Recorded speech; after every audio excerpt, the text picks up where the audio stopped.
Good evening साथियों, मैं आशीष आपका स्वागत करता हूं आपके अपने यूट्यूब चैनल ऐप इनिशियो में। उम्मीद करता हूं आप सभी अच्छे होंगे और पढ़ाई आप लोग की बहुत ही बेहतर चल रही होगी।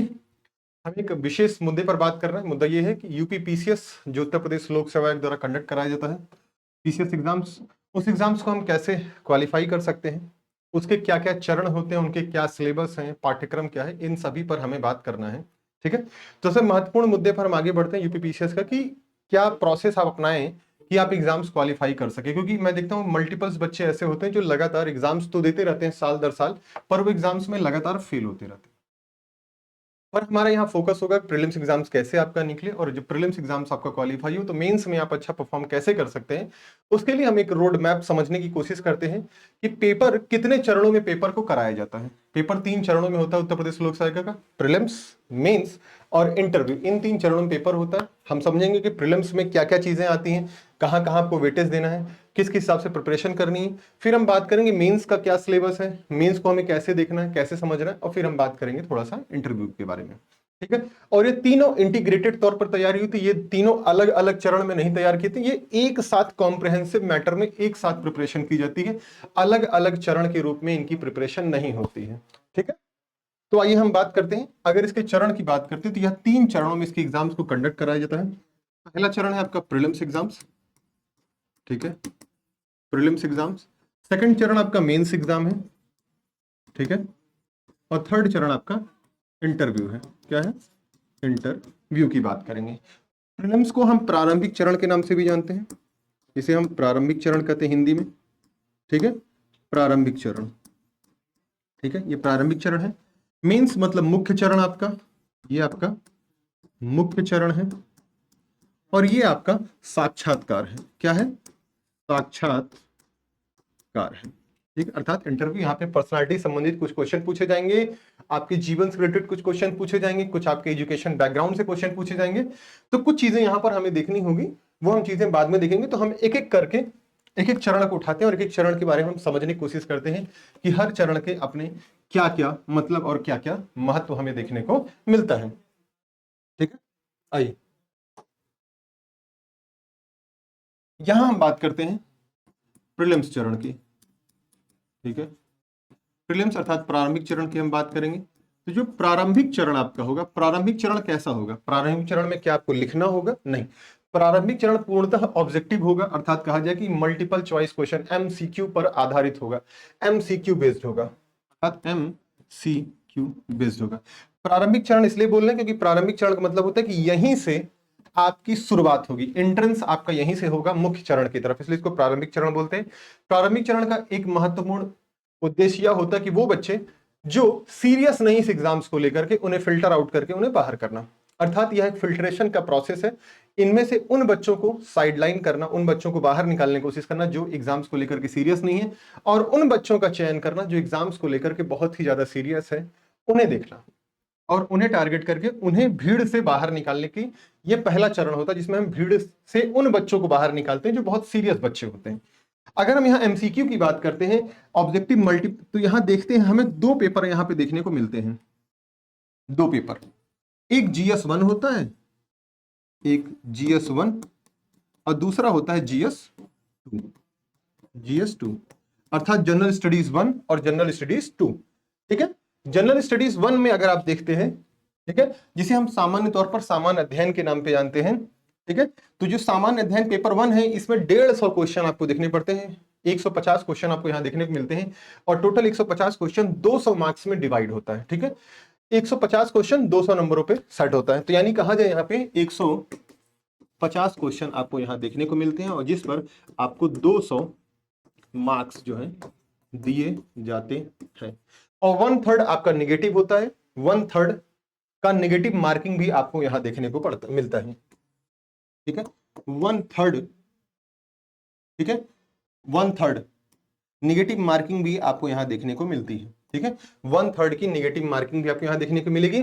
और अगर यहीं GS2 की बात करते हैं, GS2 में अगर हम बात करते हैं तो GS2 जो है, यह इसमें 100 क्वेश्चंस आपको देखने को मिलेंगे और 200 मार्क्स के होंगे। ठीक है, 100 क्वेश्चंस, 100 क्वेश्चंस, और ये 200 मार्क्स के, कितने? 200 मार्क्स में ये सेट होंगे। ठीक है, कहा जाए कि ये जो पेपर होता है जीएस सेकंड को हम सीसैट के नाम से जानते हैं, civil services aptitude test, CSAT के नाम से जानते हैं। और सीसैट का जो पेपर होता है जिसको हम सेकंड पेपर बोलते हैं, जीएस 2 बोलते हैं, यह एक क्वालिफाइंग नेचर का पेपर होता है जिसमें आपको कितने क्वेश्चन सही करने होते हैं, 33% मार्क्स आपको पाने होते हैं। 33% मार्क्स पाने होते हैं, अर्थात इसका मतलब आपको 66 क्वेश्चन जो है, 66 क्वेश्चन जो है आपको किसी भी हाल में सही करना होता है। 66 क्वेश्चन आपको यहां सही करना होता है। और यहां पे भी 1/3 की निगेटिव मार्किंग आपको देखने को मिलती है, 1/3 की निगेटिव मार्किंग आपको यहां पे भी देखने को मिलती है। ठीक है, अब अगर हम इसके बाद की बात करते हैं आपके सामने, तो प्रीलिम्स में जो GS1 है, GS1 की बात करते हैं। GS1 में आप देखते हैं 100 क्वेश्चंस, सॉरी 150 क्वेश्चंस आपको देखने को मिलते हैं, 150 क्वेश्चंस। ठीक है, 150 क्वेश्चंस और 200 मार्क्स में ये क्वेश्चंस जो है सेट रहते हैं। ठीक है, अर्थात 150 क्वेश्चन सही होंगे तो आपको 200 मार्क्स मिलेगा। अब अगर बात करते हैं यहाँ पे क्वेश्चंस के नेचर की बात करते हैं कि कहां कहां से किस किस प्रकार के क्वेश्चंस हमें देखने को मिलते हैं, ये प्रीलिम्स की रिलेटेड चीजें हम चल रही हैं। तो यहां बात करेंगे हिस्ट्री, ठीक है, हिस्ट्री, जियोग्राफी, ठीक है, जियोग्राफी, इन्वायरमेंट, ठीक है, इन्वायरमेंट की बाद आप बात करेंगे पॉलिटी, साइंस, यूपी स्पेशल, इसके बाद बात करेंगे इकोनॉमी, ठीक है, प्लस इसमें आप देखेंगे योजनाएं, सरकार की जो योजनाएं होंगी वो आएंगी, योजनाएं स्कीम्स आएंगी, प्लस करंट अफेयर्स आपको देखने को यहाँ पे मिलेगा। करंट अफेयर्स यहाँ देखने को आपको मिलेगा, क्या मिलेगा, करंट अफेयर्स देखने को आपको यहाँ मिलेगा। अगर बात करते हैं क्वेश्चंस के नेचर के हिसाब से वेटेज कहां कहां आपको कैसे कैसे देना है, तो आप यहां से देखिए 3-4 सब्जेक्ट ऐसे हैं जो यहाँ पे बहुत ही कोर दिख रहे हैं, जिन पर सबसे ज्यादा मेहनत आपको करनी, और कुछ एरिया आपको विविध के तौर पे हमें देखने को मिलते हैं, मिसलेनियस, अर्थात विविध के तौर पे हमें कुछ टॉपिक्स यहाँ देखने को मिलते हैं जो यहाँ पे रह जाएंगे, वो हम विविध में देखने की कोशिश करेंगे। अगर बात किया जाए आपसे सबसे महत्वपूर्ण एरिया का, हिस्ट्री, ज्योग्राफी, इन्वायरमेंट, पॉलिटी और साइंस है। अगर आपने इन 5 सब्जेक्ट को टारगेट कर लिया और प्लस करंट अफेयर्स टारगेट कर लिया, तो यहां से देखेंगे आपको समथिंग मिला करके अगर देखा जाए तो 120 क्वेश्चन आपको यहां से आसानी से देखने को मिल जाता है। 120 से लेकर 125 क्वेश्चन आपको इन्हीं सारे सब्जेक्ट से देखने को मिल जाता है। अगर हिस्ट्री की बात करें, यहां पे हम हिस्ट्री की बात करें, अगर वेटेज देखते हैं हम सब्जेक्ट वाइज, ठीक है, वेटेज देखते हैं, तो हिस्ट्री की बात करते हैं। हिस्ट्री का जो महत्व है यहाँ पे, हिस्ट्री आपको 25 क्वेश्चन, 20 से 25 क्वेश्चन या कभी कभी हम 30 क्वेश्चन तक भी हमें देखने को मिलता है। अमूमन हम अनुमान लगाते हैं 20 से 25 क्वेश्चन जो है आपको हिस्ट्री के देखने को मिलते हैं, 20 से 25 क्वेश्चन हिस्ट्री के आपको देखने को मिलते हैं। अगर वहीं ज्योग्राफी की बात किया जाए, ज्योग्राफी प्लस इन्वायरमेंट की अगर बात कर लिया जाए, तो ज्योग्राफी इन्वायरमेंट मिला करके अकेले आपको देखने को मिलेगा, आपको कम से कम 35 से 40 क्वेश्चन आपको ज्योग्राफी इन्वायरमेंट के अकेले देखने को मिल जाते हैं। कितने, 35 से 40 क्वेश्चन आपको ज्योग्राफी इन्वायरमेंट का ही देखने को मिल जाता है। ठीक है, ज्योग्राफी इन्वायरमेंट के 35 से 40 क्वेश्चन। इसके बाद हम थर्ड एरिया पे चलते हैं आपके साथ। तो थर्ड एरिया के तौर पे आप देखेंगे आपको पॉलिटी के क्वेश्चंस ठीक ठाक मात्रा में आपको देखने को मिलते हैं। तो 15 से लेकर 20 क्वेश्चन के रेंज में आपको पॉलिटी के क्वेश्चंस का वेटेज देखने को मिलता है। ठीक है, 15 से 20 क्वेश्चन आपको पॉलिटी का रेंज देखने को मिलता है। ये हम पिछले 10 सालों या पिछले 5 सालों के ट्रेंड के हिसाब से बता रहे हैं, पिछले, ठीक है, पिछले 5 सालों के हिसाब से, पिछले 5 सालों के अनुसार, ठीक है, पिछले 5 सालों के अनुसार हम बात करते हैं। ठीक है, इसके बाद हम बात करेंगे, आपका साइंस आ जाएगा, साइंस आ जाएगा। साइंस बात करेंगे तो साइंस भी आपको 15 से 17 क्वेश्चन साइंस में भी देखने को मिलता है। ठीक है, 15 से 17 क्वेश्चन आपको साइंस में भी देखने को मिलता है। तो ये 4 सब्जेक्ट अगर आप जोड़ते हैं, मान लीजिए 20, 30, 20, 50, 5, 55, 55, 5, 60, 10, 70 और 70 575, 75, 10, 85, इतने ही क्वेश्चन से आप देखेंगे यहां तक ही आपको 85 क्वेश्चंस देखने को मिल गए। वो भी मैं 85 वो एरिया जोड़ रहा हूं जो मिनिमम आएंगे। हम मिनिमम की बात कर रहे हैं यहाँ पे, मिनिमम की बात, ठीक है। मिनिमम के हिसाब से 85 क्वेश्चन आपको देखने को मिलेंगे। ये 85 क्वेश्चन का रेंज जो है ये 100 क्वेश्चन रेंज तक टच कर जाता है। अगर हम करंट अफेयर्स की यहां बात कर लेते हैं, एक एरिया आपके करंट अफेयर्स की बात करते हैं, तो करंट अफेयर्स का रोल क्या होता है। जैसे इस बार जो पेपर हुआ 2025 में, यहाँ पे करंट का रेशियो कम देखने को रहा मिला हमें, लेकिन इसके पिछले सालों की अगर हम बात करते हैं तो इसके पिछले सालों में रेंज जो रहा है वो 30 क्वेश्चन तक हमें रेंज देखने को मिलता है। मतलब 25 से 30 क्वेश्चन का रेंज जो है आपको करंट अफेयर्स का देखने को मिलता है। कभी कभी यह रेंज 35 तक भी पहुंच जाता है, लेकिन हम बात करते हैं 25 से 30 क्वेश्चन हमें यहाँ पे करंट अफेयर्स का देखने को मिल जाता है, ठीक है। उसके बाद इसी में बजट भी आ जाएगा, इसी में सर्वे, आपको बजट सर्वे देखने को मिल जाएगा, ठीक है। अगर आप इतने को टारगेट करते हैं और इसमें हम 25 क्वेश्चन और ऐड कर देते हैं मान लीजिए, ठीक है, तो 110 क्वेश्चन आपको यहीं से देखने को मिल जाएगा। 110 क्वेश्चन आपको यहीं से देखने को मिल जाएगा। फिर आपको कुछ क्वेश्चंस आपको इकोनॉमी से मिलेंगे, ठीक है, इकोनॉमी से देखने में। और इकोनॉमी से कितने क्वेश्चन देखने को मिलेंगे, 10 से 12 क्वेश्चन का रेंज होता है इकोनॉमी के, 10 से 15 क्वेश्चन मान लीजिए, ठीक है। और ये जो 10 से 12 क्वेश्चन होंगे इसमें अधिकांशतः क्वेश्चन आपके बजट सर्वे और योजनाओं से रिलेटेड होंगे। किससे रिलेटेड होंगे, बजट सर्वे और योजनाओं से रिलेटेड होंगे। और कुछ क्वेश्चंस ऐसे होंगे जो पुरानी योजनाओं से रिलेटेड होंगे, ठीक है, कुछ पुरानी योजनाओं से भी रिलेटेड क्वेश्चंस आपको यहां देखने को मिलेंगे। अगर आपका फोकस, मैं ध्यान से कहूं, अगर आपका फोकस यहां से लेकर के यहां तक के सब्जेक्ट में सबसे ज्यादा होता है, history, geography, polity, science, current affairs में होता है, तो आप डेफिनेटली पेपर क्वालिफाई कर जाएंगे। अगर पिछले 4-5 सालों के ट्रेंड की बात किया जाए आपसे, पिछले 4-5 सालों के ट्रेंड की बात किया जाए, तो अगर ट्रेंड आप ध्यान से देखते हैं तो क्या ट्रेंड आपको देखने को मिलता है। अगर कट ऑफ की हम बात करते हैं, 1 मिनट रुकिए, अगर हम कट ऑफ की थोड़ी सी बात कर लेते हैं कि क्या कट ऑफ यहाँ जाती हमें देखने को मिलती है, आइए थोड़ा सा हम कट ऑफ की भी बात कर लेते हैं कि हर साल कितनी कितनी कट ऑफ यहाँ पे जाने को हमें देखने को मिलती है, ठीक है। जस्ट मिनट रुकें, 1 मिनट का टाइम दें, हम जैसे कट ऑफ यहाँ निकाल लें।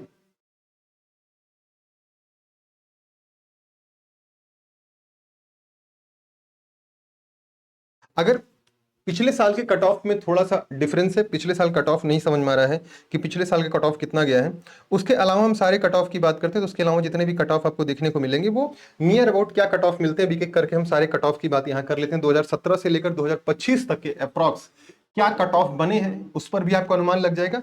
तो अगर आप इन 110 क्वेश्चन पर फोकस करते हैं और प्लस इसमें यूपी स्पेशल के भी 5 से 6 क्वेश्चन या 10 क्वेश्चन यूपी स्पेशल, वैसे 5 से 6 क्वेश्चन का यूपी स्पेशल होता है, अगर उसमें 5 क्वेश्चन आप ये जोड़ लेते हैं तो 115 क्वेश्चन आपको यहां देखने को मिलता है।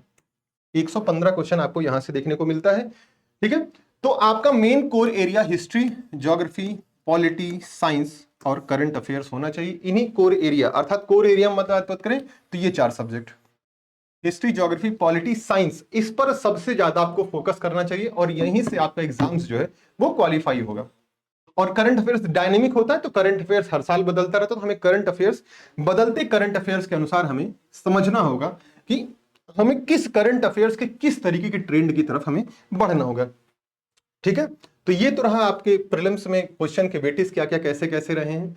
और अगर आप अमूमन देखते हैं कि आप 90 क्वेश्चन अगर टच कर जाते हैं या 90 प्लस सेफ होते हैं, कितना कहा जाए, 90 प्लस अगर आप क्वेश्चंस सही कर जाते हैं एग्जाम्स में, तो ये अनुमान लगाया जाता है कि आप मेंस एग्जाम्स के लिए सिलेक्ट हो गए हैं और आपको मेंस एग्जाम अब देने का मौका, पॉसिबिलिटीज रहती है कि आप 90% प्लस क्वेश्चन, अगर आपके 90 प्लस क्वेश्चन सही होते हैं तो आप मेंस एग्जाम्स में एंटर करेंगे, मेंस एग्जाम देंगे, ठीक है। अगर थोड़ी कट ऑफ की हम बात कर लेते हैं, यूपीपीसीएस प्रीलिम्स कट ऑफ जो है, ठीक है, कट ऑफ की अगर हम बात करते हैं आपसे, तो कट ऑफ देखते हैं कहां से कहां तक, 2017 से लेकर के 2025 तक का क्या अनुमान रहा है, 17 से 25 तक का, ठीक है। अब आइए देखते हैं, ठीक है। अगर हम बात करते हैं वर्ष 2017 में, वर्ष 2017 में जो कट ऑफ गई वो कितनी गई, तो वर्ष 2017 में जो कट ऑफ गई है वह कितनी गई, 128 अंक, 128 अंक, या फिर कहूं तो 96 प्रश्न आपका गया हुआ था। 96 प्रश्न किस साल गया है? 2017 में। ठीक है, इसके बाद लगातार कट ऑफ आपको गिरते हुए ही दिखेगी लगातार। वर्ष 2018 की अगर हम बात करते हैं, वर्ष 2018 में देखते हैं, तो वर्ष 2018 में कितने मार्क्स गए हैं? 126 अंक गए हैं मेरिट में आपके, और जो कट ऑफ बनी वह 94 प्रश्न की कट ऑफ जो है आपको देखने को मिलती है। कितनी? 94 प्रश्न की कट ऑफ आपको यहां देखने को मिलती है। वहीं अगर वर्ष 2019 की बात करते हैं, वर्ष 2019 की बात करते हैं, तो 19 में आप देखेंगे 117 अंक लगातार, मैंने बोला आपको गिरते हुए दिखेगा 117 अंक, और 117 अंक में का मतलब ये हुआ कि 88 क्वेश्चन अगर आपके सही हैं, 88 प्रश्न अगर आपके सही हैं, तो आप मेंस के लिए कॉल किए जाएंगे, मेंस के लिए आपको बुलाया जाएगा। वर्ष 2020 की बात करते हैं, अगर वर्ष 2020 की बात करते हैं, तो वर्ष 2020 में क्या कट ऑफ रही? 110 अंक जो है आपको चाहिए थे, और 110 अंक का मतलब हुआ कि 83 प्रश्न आपके सही होने चाहिए। कितनी? 83 प्रश्न आपके यहाँ पे सही होने चाहिए। वहीं अगर हम वर्ष 2021 की बात करते हैं, वर्ष 2021 में क्या कट ऑफ रही है? तो वर्ष 2021 के कट ऑफ की अगर हम बात करते हैं, तो आपको यहाँ 115 अंक यहाँ थोड़ा बढ़ता हुआ दिखेगा, और आपको 86 प्रश्न यहाँ जो है देखने को मिलेंगे। 86 प्रश्न अगर आपने सही किया होता तो आप मेंस दे रहे होते। वहीं वर्ष 2022 की बात करेंगे, वर्ष 2022 की अगर बात करते हैं, तो 2022 में कितना गया था? 111 अंक जो है आपकी मेरिट गई थी।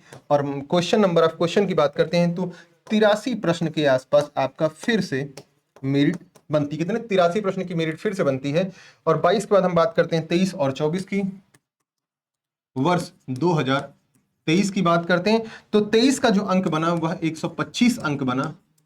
और अगर प्रश्नों की बात करते हैं, तो पुनः 94 प्रश्न जो है आपके पहुंच गए, 94 प्रश्न पुनः आपके पहुंच गए।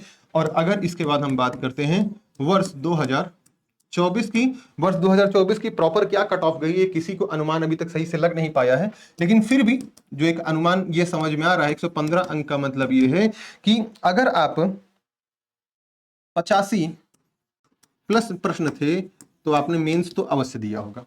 मतलब 85 प्लस प्रश्न आपके सही रहे होंगे, तो आपने मेंस अवश्य दिया होगा। और अगर वहीं बात करते हैं 2025 की, 2025 में आप 117 या 120 अंक सही करते हैं, अगर वर्ष ये अनुमान लगाया जा रहा है 2024-25 का। अगर 25 की बात किया जाए, तो 2025 में अगर आपने 117 अंक, अगर 117 अंक आपने पाया होगा, 117 अंक पाएंगे अगर आप 2025 के पेपर में, तो आप मेंस के लिए क्वालिफाई होंगे। या फिर 88 प्लस की बात किया जाए, 88 ठीक से 90 के बीच में, 88 से 90 के बीच में आपको मेरिट यहां देखने की उम्मीद, अनुमान लगाई। इसमें +2 -2 कर सकते हैं आप, +2 या फिर -2 आप कर सकते हैं, या फिर 88 से 2 मार्क्स कम होंगे, या 88 से 2 मार्क्स, 88 से 2 क्वेश्चंस एक्स्ट्रा होंगे। अगर आपके इतने क्वेश्चंस देखने को मिलते हैं, तो आपको ये समझ में आएगा कि आप मेंस के लिए क्वालिफाई होंगे। ठीक है, ये तो रहा, हमने प्रीलिम्स के बारे में एक डिटेल में समझने की कोशिश किया कि प्रीलिम्स का क्या तरीका है, क्या प्रोसेस है, कैसे हम प्रीलिम्स एग्जाम्स को क्वालिफाई कर सकते हैं, कहां कहां वेटेज देना है, किन किन क्वेश्चंस की तरफ हमें बढ़त बनानी है, और कहां पे हमें अपने कोर एरिया को किस हिसाब से टारगेट करना है, ये सारी बातें हमने की। और साथ ही साथ हमने यहाँ के सारे कट ऑफ क्वेश्चन, क्योंकि आप जब तक सारे तीर कमान, अर्थात कहा जाए कि जैसे अर्जुन की तरीके से जब तक आप फोकस नहीं होंगे और सारे धनुष बाण आपके हाथ में नहीं होंगे, तब तक आप लक्ष्य का भेद नहीं कर पाएंगे। मतलब लक्ष्य भेद नहीं होगा। और लक्ष्य भेद करने के लिए आपको यह समझना पड़ेगा कि कहां कहां पे हमें वेटेज देना है, किस किस सब्जेक्ट पे कितना वेटेज देना है, किस सब्जेक्ट से कितने क्वेश्चंस आते हैं। और साथ ही साथ हमें यह भी समझना होगा किस क्वेश्चन से किस साल कितनी मेरिट गई है। पिछले 4-5 सालों के अनुमान हमें समझने पे हमें यह समझ में आया कि अगर 90 प्लस आप रहे हैं, 90 प्लस आप रहेंगे, तो आप मेंस में 100% आपके सिलेक्शन की गुंजाइश रहेगी ही रहेगी, और मेंस एग्जाम्स आप देंगे। ये तो रहा प्रीलिम्स चरण की हमने ओवरव्यू समझा। एक दिन हम और डिटेल में बात करेंगे प्रीलिम्स चरण के पाठ्यक्रम पे, हम और समझने की कोशिश करेंगे कि कौन कौन से टॉपिक्स हैं जहां से क्वेश्चंस आपको देखने को मिलता है आपके प्रीलिम्स एग्जाम्स में। हर बार वो 100 ऐसे टॉपिक्स हैं जहां से आपको हर बार क्वेश्चंस देखने को मिलता ही मिलता है और हर बार वहां से क्वेश्चंस आते हैं। कभी जब टाइम मिलेगा तो हम उस पर भी डिस्कशन करेंगे। अब हम यहां से चलते हैं मेंस चरण की ओर और हम बात करेंगे मेंस चरण का अपना क्या तरीका है। ठीक है, हम बात करेंगे मेंस अर्थात मुख्य चरण की। अब मुख्य चरण इसको इसलिए बोलते हैं क्योंकि यह वही चरण है जहां से आपका सिलेक्शन डिसाइड होता है। सिलेक्शन अर्थात कहा जाए कि अगर आपने मुख्य चरण में अच्छी परफॉर्मेंस कर दी तो आपको एसडीएम या फिर डीवाईएसपी या फिर नायब तहसीलदार बनने से आपको कोई रोक नहीं सकता है। ठीक है, क्योंकि मुख्य चरण का ही अपना अलग जलवा है। मुख्य चरण कैसा है? मुख्य चरण ऑब्जेक्टिव नहीं है, मुख्य चरण आपको लिखना पड़ेगा। मुख्य चरण आपको लिखना पड़ेगा। जैसे यूपीएससी में आप लिखते हैं वैसे यूपीपीसीएस में भी आपको लिखना होगा। बस क्वेश्चन के टाइप में अंतर होगा, क्वेश्चन के लेवल में अंतर हमें देखने को मिलेगा। कभी कभी कुछ ऐसे एरियाज होंगे जहां पे क्वेश्चंस हमें यूपीपीसीएस में यूपीएससी से भी अच्छे देखने को मिलेंगे। ठीक है, तो आइए हम समझने की कोशिश करते हैं ये लेखन शैली पर आधारित होता है। किस पर आधारित होता है? यह लेखन शैली पर आधारित होता है। लेखन शैली पर आधारित होगा। ठीक है, इसमें लेखन कला होगी, आप लिखना समझेंगे, आपको लिखने की हैबिट यहां बनानी पड़ेगी। और क्योंकि यहां पे आपको 20-20 क्वेश्चंस लिखने पड़ेंगे पर पेपर, 20-20 क्वेश्चंस आपको देखने को मिलेंगे यूपीपीसीएस एग्जाम्स में, हर पेपर में। ठीक है, टोटल अगर बात किया जाए, टोटल यहां मुख्य चरण में टोटल आपको 8 पेपर होते हैं। कितने? 8 पेपर होते हैं। और कितने मार्क्स के होते हैं? 1500 मार्क्स के 8 पेपर आपको देखने को यहां मिलते हैं। ठीक है, 1500 क्वेश्चन, सॉरी 1500 मार्क्स के आपको 8 पेपर यहां देने पड़ते हैं। 8 पेपर में आपको क्या क्या देना होता है? इन 8 पेपर में अगर हम बात करते हैं तो 8 पेपर में आप GS1 से लेकर के GS6 तक आएंगे। GS1 से GS4 तक ये सेम यूपीएससी जैसा ही होगा, सेम के सेम यूपीएससी जैसे होंगे। ठीक है, GS1 से लेके GS4 तक आप देखेंगे ये सभी ईच पेपर 200 मार्क्स के, कितने? ईच पेपर 200 मार्क्स के हमें देखने को पड़ेंगे यहां पे।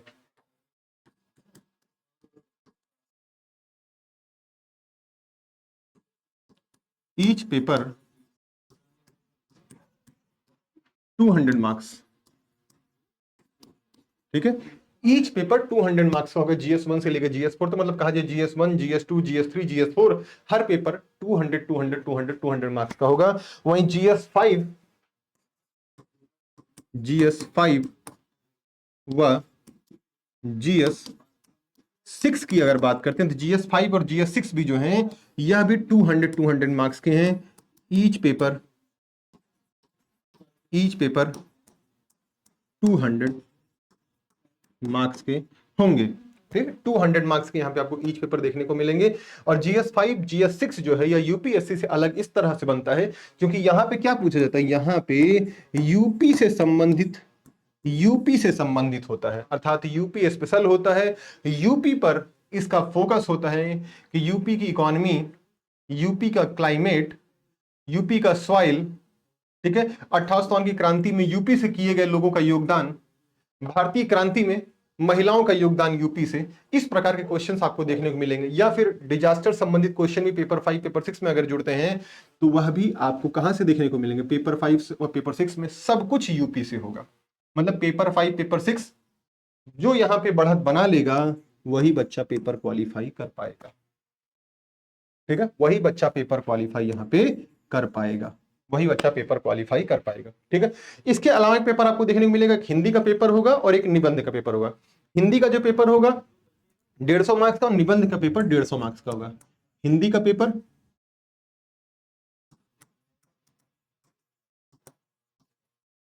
हिंदी में आपको ग्रामर देखने को मिलेगा, सीन अनसीन पैसेज देखने को मिलेंगे, मुहावरे देखने को मिलेंगे, एप्लीकेशंस देखने को मिलेंगे। ये सारी चीजें आपको यहां देखने को मिलेगी हिंदी पेपर में। और हिंदी पेपर कितने 100 मार्क्स का होगा? हिंदी पेपर 150 मार्क्स का होगा। 150 मार्क्स के हिंदी के पेपर होंगे आपके, 150 मार्क्स के हिंदी के पेपर आपको देने को मिलेंगे। फिर एक पेपर आपका निबंध का होगा अर्थात एस्से का होगा। एस्से में आपकी संरचनात्मक विचारधारा को समझा जाएगा कि आप किस प्रकार से, आपकी निर्णय क्षमता कैसी है, आप बातचीत किस हिसाब से करते हैं, आपका बात व्यवहार कैसा है, समाज में उठना बैठना कैसा है, वो सभी कुछ चीजें निबंध में आपके निकल करके बाहर आ जाती हैं। 3 निबंध आपको यहाँ लिखना होता है, 3 निबंध लिखना होता है, ठीक है। 150 मार्क्स होता है इसके भी, 150 मार्क्स आपको मिलते हैं, ठीक है। और ईच निबंध जो है, ईच निबंध 700 मार्क्स के हैं, 700 शब्दों में लिखने होते हैं, मतलब कि हर निबंध को 700 शब्दों में हमें यहाँ पे लिखना पड़ेगा। कितने शब्दों में? 700 शब्दों में हमें हर निबंध को यहाँ पे कवर करना पड़ेगा, ठीक है। अब GS1 में किस किस सब्जेक्ट को हमें देखना होता है, GS2 में हमें कौन कौन सब्जेक्ट देखना होता है, GS3 में, GS4 में हमें किन किन सब्जेक्ट को देखना होता है, आइए हम उन पे भी एक बार थोड़ी सी चर्चा यहाँ कर लेते हैं, क्योंकि हमने यहाँ पे काफी कुछ चीजें समझ ली हैं कि क्या कैसे कैसे होता है, ठीक है। अब अगर हम बात करते हैं यहाँ पे थोड़ा सा और समझने की कोशिश करते हैं इसके बाद, तो GS1 से लेकर GS6 तक के जो पेपर होते हैं, इसमें अगर देखेंगे 125 शब्दों के पेपर आते हैं, और 125 शब्दों के बाद आपको दूसरा जो देखने को मिलेगा वह 200 शब्दों में। तो जो क्वेश्चंस होंगे आपके, क्वेश्चंस जो होंगे, क्वेश्चंस दो प्रकार के लिखने होंगे, एक होंगे 125 शब्द में, ठीक है, 125 शब्दों में, और दूसरा होगा 200 शब्दों में क्वेश्चंस को आपको लिखना होगा। अर्थात 125 सीमा शब्द होगी और 200 की सीमा शब्द होगी। 125 की अगर बात करते हैं, जो 125 शब्दों के हैं, उस तरह के 10 प्रश्न आएंगे और 8 मार्क्स, 10 प्रश्न होंगे और प्रति क्वेश्चन आपके 8 मार्क्स होंगे। कितने? 8 मार्क्स होंगे प्रति क्वेश्चन। यहां बात करते हैं, यहां पे भी 10 प्रश्न आपको देखने को मिलेंगे, 10 प्रश्न यहां भी आपको देखने को मिलेंगे। और इसके बाद अगर बात करते हैं तो यहां पे आपको 12 अंक देखने को मिलेंगे प्रति क्वेश्चन, 12 अंक आपको देखने को मिलेंगे प्रति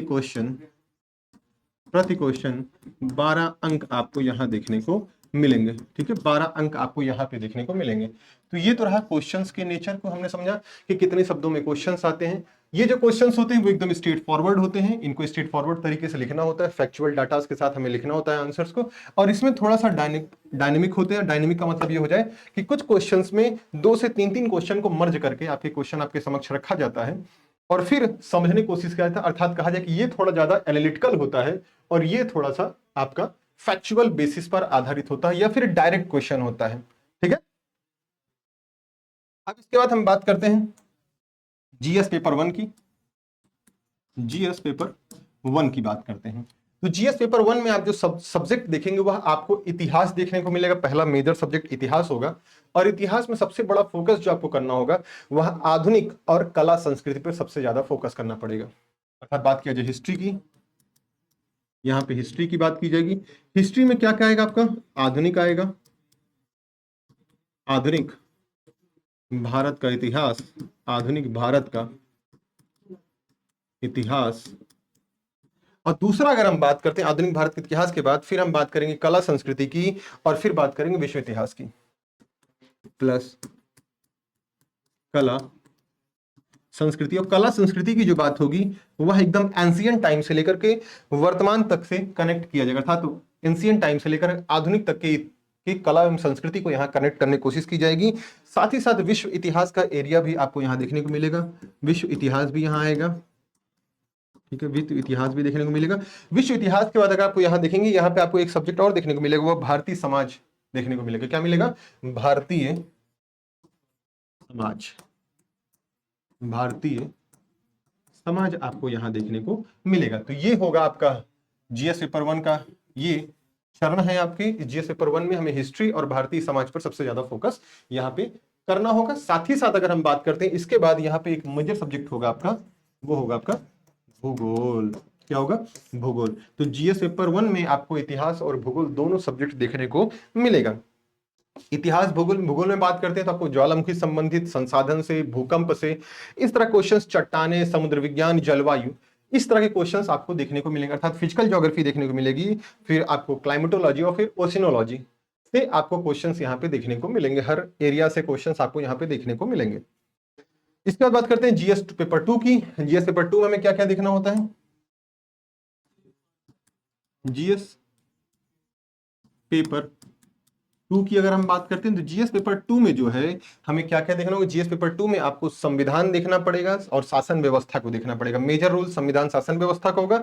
साथ ही साथ आपको आईआर अर्थात अंतरराष्ट्रीय संबंध और सामाजिक न्याय अर्थात सोशल जस्टिस की बात यहाँ पे की जाएगी, सामाजिक न्याय की बात की जाएगी। तो पहला क्या होगा, संविधान, संविधान व शासन व्यवस्था, संविधान व शासन व्यवस्था पहला एरिया।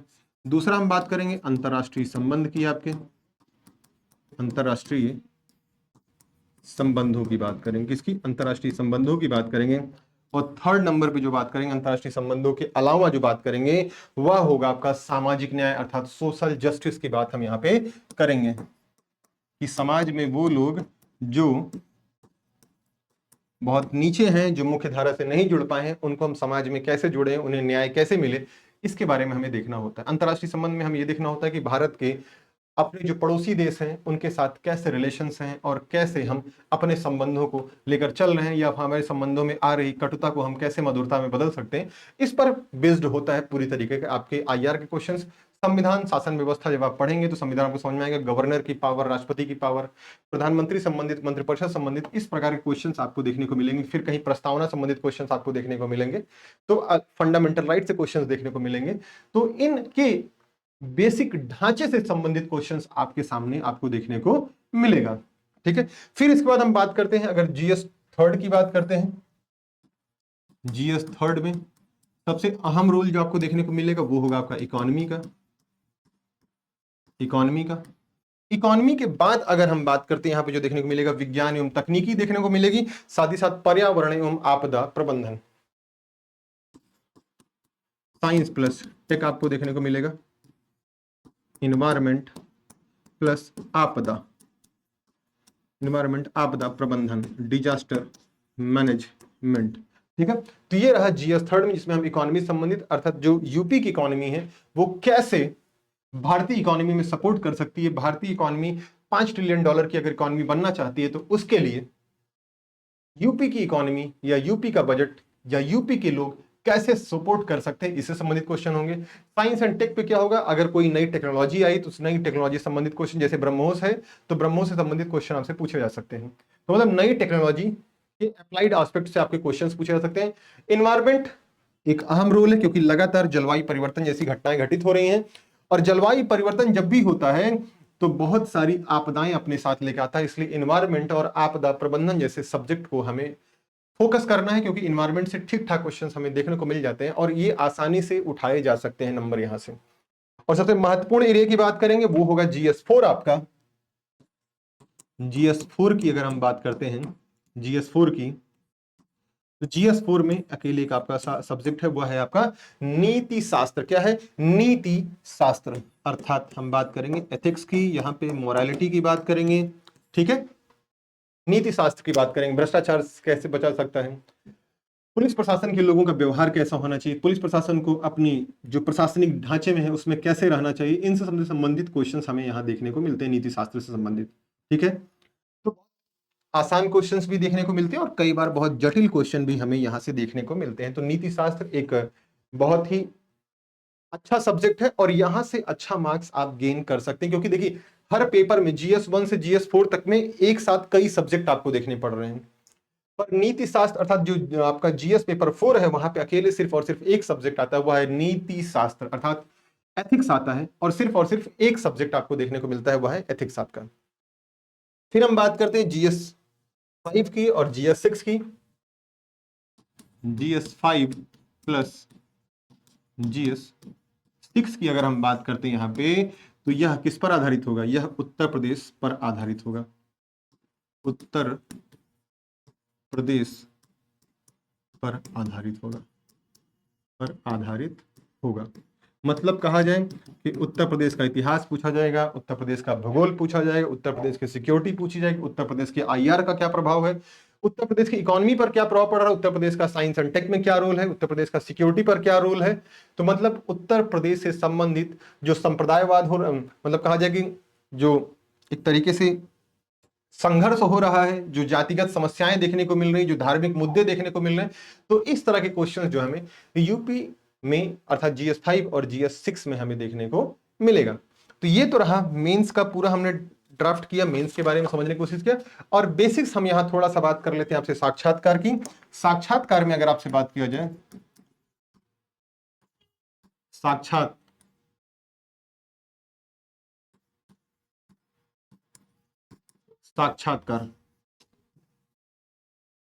ठीक है। साक्षात्कार की अगर हम बात करते हैं आपसे, साक्षात्कार, हाँ, तो अगर साक्षात्कार की बात करें, साक्षात्कार में हमसे क्या पूछेगा? साक्षात्कार में आपके रुचि से संबंधित क्वेश्चंस पूछा जाएगा। मतलब कि आपकी रुचि किस चीज में है, आपकी हॉबी क्या है, आपकी हॉबी से संबंधित क्वेश्चंस पूछे जा सकते हैं। जैसे कुछ लोगों को क्रिकेट खेलना पसंद है, कुछ लोगों को गाना सुनना पसंद है, किसी को जिम जाना पसंद है, तो इस तरह की अलग अलग, किसी को स्विमिंग करना पसंद है, किसी को रनिंग करना पसंद है। तो जिसकी जो हॉबी होती है, किसी को बुक पढ़ना पसंद है, तो जो अलग अलग हॉबीज है, उस हॉबीज से संबंधित क्वेश्चन आपसे पूछे जाते हैं, पहली बात। सेकंड, इनका फोकस होता है आपके बैकग्राउंड पर। बैकग्राउंड मतलब कहां आपने जन्म लिया है, किस परिवेश में जन्म लिया, आपके माँ बाप क्या करते हैं, ठीक है, आपने कहां से अपनी स्कूलिंग की है, कहां से अपनी स्कूलिंग की आगे की पढ़ाई कहां कहां से की है, किन किन सब्जेक्ट्स को आपने रखा है अपने आसपास, उन सभी से संबंधित क्वेश्चंस आपको यहां देखने को मिलते हैं। और साक्षात्कार टोटल कितने मार्क्स का होता है? यह होता है 100 मार्क्स का। तो मतलब सारा रोल किस पेपर का है? तो सारा रोल जो आपको देखने को मिलेगा यहाँ पे, सारा का सारा रोल आपके मुख्य परीक्षा, क्योंकि मुख्य परीक्षा अकेले 1500 मार्क्स की पेपर है। ये तो रहा, हमने पूरे पाठ्यक्रम को समझने की कोशिश किया, पूरे चरण को समझने की कोशिश किया कि किस चरण में पेपर किस किस प्रकार के हमें देखने को मिलते हैं, और किस किस चरण में कितने कितने मार्क्स के क्वेश्चन आते हैं, कितने कितने क्वेश्चंस आते हैं, कितने कितने शब्दों में लिखना होता है। ये सारी बातें हमने कर ली। अच्छा, ये तो रहा, हमने एक ओवरव्यू दिया यूपीपीसीएस का। लेकिन इन सारी चीजों को अचीव करना है, अगर आपको एसडीएम बनना है, अगर आपको एसडीएम बनना है, या फिर डिप्टी एसपी बनना है, या फिर डिप्टी एसपी बनना है, तो कैसे बनेंगे? एसडीएम और डिप्टी एसपी कैसे बनेंगे? आपको क्या लगता है एसडीएम और डिप्टी एसपी की पावर? एसडीएम और डिप्टी एसपी की पावर इतनी होती है कि अपने जिले में कुछ भी कर सकते हैं। मतलब एक दो लोगों को छोड़ दिया जाए तो उनके पास इतनी पावर होती है कि वो कुछ भी कर सकते हैं, ठीक है। एक तरीके से कहा जाए कि सारी प्रशासनिक बागडोर जो होती है वो एसडीएम और डीवाईएसपी के ही हाथ में एक तरीके से पूर्णतः होती है, उनकी वहां पकड़ होती है, वो कुछ भी कर सकते हैं। बहुत ही पावरफुल जॉब है, बहुत ही अच्छी पैसे वाली जॉब है, और साथ ही साथ बहुत ही सम्मानजनक जॉब है। अर्थात सम्मान आपको यहाँ पे, अर्थात कहा जाए कि पैसा, सम्मान, पावर, अगर आपको एक साथ चाहिए, तो आप यूपीपीसीएस में अगर आपका सिलेक्शन होता है तो आपको तीनों एक साथ आपके हाथ में आ जाता है। लोग पैसे कमा लेते हैं पर पावर नहीं कमा पाते, ठीक है। कुछ लोग पावर बना लेते हैं पर पैसे नहीं पा पाते हैं। तो आपके पास तो गोल्डन अपॉर्चुनिटी है। कैसे? गोल्डन अपॉर्चुनिटी ये है कि आप एक साथ तीनों चीजें पा सकते हैं, विशेष अधिकारी बन करके, एसडीएम बन करके, डीवाईएसपी बन करके। कब तक वर्दी को दूर से देखेंगे? कभी वर्दी पहनने की भी तो कोशिश करिए। वर्दी पहनना है आपको, एसपी का ड्रेस पहनना होगा, डीवाईएसपी का ड्रेस पहनना होगा आपको। पहनने के बाद कमर अपने आप सीधी हो जाती है, आपको अलग ही पावर दिखेगी, अलग ही रौला दिखेगा, अलग ही जलवा दिखेगा आपको, उसमें अलग ही धाक दिखेगी आपकी। मैं कहूं तो लोग घंटों आपके समक्ष लाइन लगाए खड़े रहेंगे आपसे मिलने के लिए सिर्फ, ठीक है। और ये सारी चीजें पूरी कैसे होंगी? सर आपने ये सारी तो बातें कर दी बड़ी बड़ी, पर पूरी कैसे होंगी? पूरी होने के लिए आपको हमसे जुड़ना होगा, हमसे बात करना होगा, हमें कॉल करना होगा, हमसे मिलना होगा, हमसे पढ़ना होगा, हमसे क्लासेस लेनी पड़ेगी। इसके लिए हमारे यहां दो प्रकार के, हमारे यहां एक बैच लॉन्च किया गया है, जिसमें आइए हम बात करते हैं उस बैच के बारे में। कुछ बैचेस के बारे में भी बात कर लेते हैं। अगर हम बैचेस के बारे में बात करते हैं यूपीपीसीएस को लेकर के, तो हमारे यहां एक फाउंडेशन बैच चलाया गया, हमारे एक फाउंडेशन बैच लॉन्च किया गया है आपके लिए, ठीक है। आप हमारे फाउंडेशन बैच से जुड़ सकते हैं। फाउंडेशन बैच का फायदा क्या है कि फाउंडेशन बैच में आपको हम बेसिक से पढ़ाएंगे, एकदम जीरो से लेकर के आपको हीरो तक लेके जाएंगे, जीरो से हीरो बनाएंगे आपको, ठीक है। अर्थात आपके उन बेसिक्स कॉन्क्रीट चीजों पर काम करेंगे जहां से क्वेश्चंस आपको देखने को मिलते हैं। अगर आप लगातार देखते हैं तो लोग तो कह रहे हैं कि सिर्फ nature of question fact fact fact, नहीं, नेचर ऑफ क्वेश्चन फैक्ट नहीं, नेचर ऑफ क्वेश्चन सब बदल रहे हैं धीरे धीरे, वो फैक्ट से टिल्टरेट हो रहा है, फैक्ट से थोड़ा आगे बढ़कर के वो कॉन्सेप्चुअल क्वेश्चन की तरफ भी बढ़ रहा है। वो सारे कॉन्सेप्चुअल क्वेश्चंस होंगे कैसे, क्या आप जनरली कोई बुक पढ़ के कर लेंगे? नहीं, उसके लिए आपको अध्ययन करना पड़ेगा ढंग से, और अध्ययन के लिए आपको एक प्रॉपर मेंटोर की जरूरत होगी, प्रॉपर एक गाइड करने वाले व्यक्ति की विशेष की जरूरत होगी। उसके लिए आपको हमारे फाउंडेशन बैच में जुड़ना होगा। फाउंडेशन बैच में हमको करवाएंगे क्या?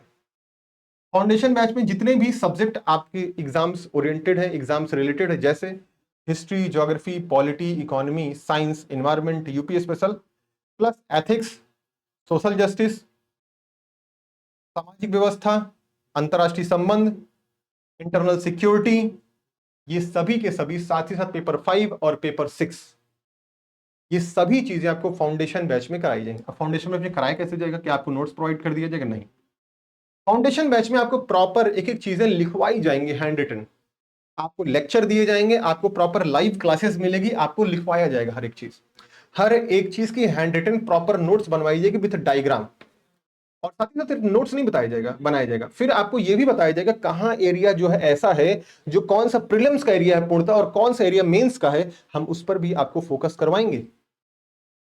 साथ ही साथ डेली हम आपको 1 से 2 3 क्वेश्चंस डेली हर सब्जेक्ट पर आपको क्वेश्चंस मिलेगा, ठीक है, उन क्वेश्चंस के आंसर आप लिखेंगे, ठीक है, और साथ ही साथ एक्सपर्ट फैकल्टी जो होगी वह उन क्वेश्चंस के आंसर को चेक करेगी। और फैकल्टी की बात छोड़िए, जो टीचर आपको पढ़ाएगा जिस सब्जेक्ट को, वो टीचर खुद ही आपके आंसर को चेक करेगा। साथ ही साथ आपको यहाँ टेस्ट सीरीज प्रदान की जाएगी, आपको टेस्ट सीरीज भी मिलेगी।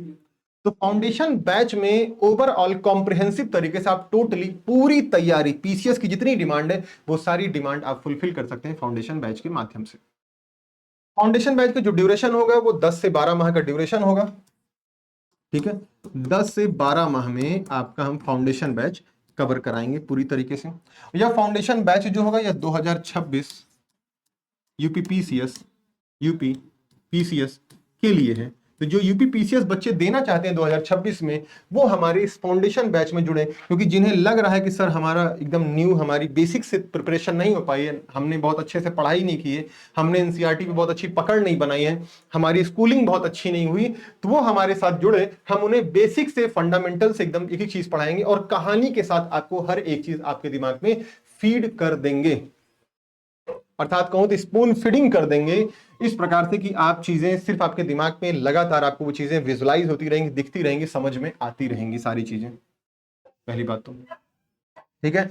आंसर राइटिंग बहुत बेहतर से बेहतर तरीके से आपको आंसर राइटिंग कराई जाएगी, आंसर राइटिंग का मॉडल आंसर आपको दिया जाएगा, उसकी ड्राफ्टिंग कराई जाएगी आपको, साथ ही साथ डेली आपको आंसर दिए जाएंगे और रैंडम भी आपको आंसर्स आपके क्लासेस में रैंडम आंसर्स लिखने को भी दिए जा सकते हैं, ठीक है। बेस्ट फैकल्टीज आपको मिलेगी, अलग अलग सब्जेक्ट की अपनी अलग अलग फैकल्टीज होगी, अलग अलग टीचर्स यहाँ पे अपने अलग अलग सब्जेक्ट को देखेंगे जो लंबे समय से इसी फील्ड में लगे हुए हैं, एक्सपर्ट फैकल्टीज हैं और लंबे समय से उन्हें रिजल्ट देने का एक्सपीरियंस रहा है, लंबे समय से उन्हें रिजल्ट देने का एक्सपीरियंस पूरी तरीके से रहा है। अभी तक हम ऑफलाइन बैचेस में लगातार बने रहे थे, अब हमने प्लान किया कि ऑफलाइन से साथ साथ हमें ऑनलाइन बैचेस में भी आना यूपीपीसीएस को लेकर के, तो हमारे यहाँ पूरा फोकस होगा आपके फाउंडेशन को पूरी तरीके से मजबूत करना, ठीक है। हर एक सब्जेक्ट को प्रॉपर टाइम दिया जाएगा, प्रॉपर टाइम ड्यूरेशन में आपको कवर कराया जाएगा और बहुत टाइम बाउंड मैनर में आपके पूरे सिलेबस को आपको कवर कराया जाएगा। ये फाउंडेशन की अपनी एक जिम्मेदारी होती है और उस जिम्मेदारी को फाउंडेशन पूरी तरीके से निभाएगा, ठीक है। ये रहा हमारा यूपीपीसीएस पे एक महत्वपूर्ण फोकस, हमने महत्वपूर्ण विशेष बात की आपसे यूपीपीसीएस को लेकर के। अगर इससे रिलेटेड आपको कोई बातचीत करनी है तो बातचीत के लिए मैं आपको नंबर यहां लिख देता हूं, आप इस नंबर पे कॉल कर सकते हैं, इस नंबर पे कॉल करके आप जुड़ सकते हैं। तो ये मनीष सर का नंबर है, ठीक है, मनीष सर के नंबर पे आप कॉल कर सकते हैं, नंबर मैं आपको लिख दे रहा हूं यहाँ पे 9595281466 95281466 आप इस नंबर पे कॉल करके मनीष सर से बातचीत करके आप हमारे फाउंडेशन बैच में शामिल हो सकते हैं। और फाउंडेशन बैच की बहुत ही मिनिमम फीस रखी गई, इस हिसाब से फीस रखी गई कि आपके पॉकेट पर भी बहुत वजन ना पड़े। ठीक है, हमने उस हिसाब से फीस सेट की होगी, जो दूर दराज के बच्चे हैं उन तक यह कोर्स आसानी से पहुंचे और अधिक से अधिक लोगों का सिलेक्शन हो। जब इस बार सिलेक्शन होगा 2026 का, जब रिजल्ट आएगा आपको, तो हम आपको दिखाएंगे 2026 में जो क्वेश्चंस आएंगे वो मल्टीपल्स क्वेश्चंस आपको यहीं से देखने को मिलेंगे, हमारी संस्था से ही देखने को मिलेंगे। 60% क्वेश्चन आपको इसी संस्था से देखने, कितना 60% क्वेश्चन आपको यहीं से देखने को मिलेंगे। 60% क्वेश्चन आपको यहीं से देखने को मिलेंगे। आपकी हर एक चीज, चाहे मैपिंग का एरिया हो वो भी कराया जाएगा, प्रीलिम्स के क्वेश्चन का टेस्ट कैसा होता है वो भी आपको समझाया जाएगा, मेंस के क्वेश्चन का टेस्ट क्या होगा वो भी आपको समझाया जाएगा। तो फाउंडेशन बैच ही वो एक तरीका है जिस माध्यम से आप एसडीएम और डीवाईएसपी जैसी मजबूत पोस्ट को पा सकते हैं और अपने रौले, अपने धाक को पूरे यूपी में जमा सकते हैं, पूरे जिले में जमा सकते हैं। सोचिए आपकी पावर क्या होगी, आपके एक आदेश से जिले में प्रशासन तंत्र इधर से उधर हो जाएगा। आपके एक बार रोड पर चलने पर आपके सामने दरोगा जैसे लोग जो हैं वो दौड़ रहे होंगे आपके आगे पीछे। आपका अलग ही अपना जलवा होगा, अपना अलग ही एक रौला होगा। ठीक है, तो आप फोकस करें। फाउंडेशन बैच के लिए आप हमारी संस्था पर कॉल कर सकते हैं, इस नंबर पे कॉल करें। इस नंबर पे कॉल करके आप हमारी संस्था से जुड़ सकते हैं, बातचीत कर सकते हैं और फाउंडेशन बैच में आप एडमिशन ले सकते हैं।